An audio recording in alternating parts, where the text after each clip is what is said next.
Okay, my friends, welcome back. So for Heredity and Evolution Project Experiment 1, our experiment question is, if a coin is labeled with a capital B on one side and a lowercase b on the other, how many times will the flipped coin land on capital B versus lowercase b?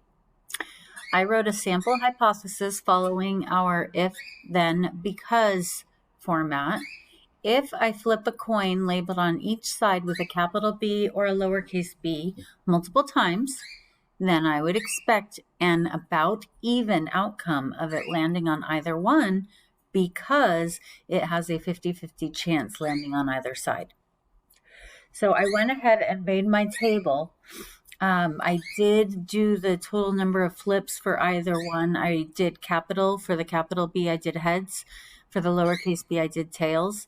I kept a tally chart and I added my totals into this data table. So for the number of 4 times, I got 1 capital B and 3 lowercase b's. So I divided each of those totals out of our total flips, and that resulted in 25% chance capital, 75% chance lowercase. For the number 20 times, I got 12 capitals and 8 lowercase. So that was a 60-40 chance. And then I did the same thing for 50 times. I got 31 and 19. Divided both of those by our total. I seem to have lost my 19 divided by 50. Sorry about that, but that is 38%.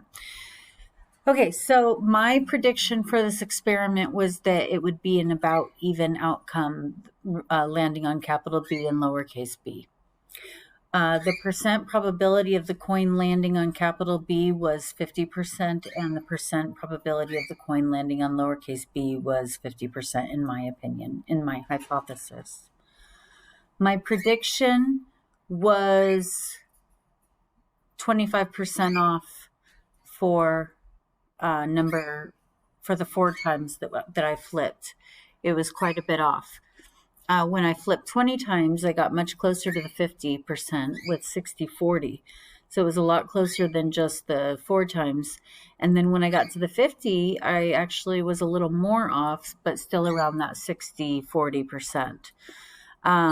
So it got closer with the 20 times and was about the same amount of closeness with the 50 times. For number 6, I think that increasing the number of coin tosses would lead us to more of a chance getting a 50-50 outcome.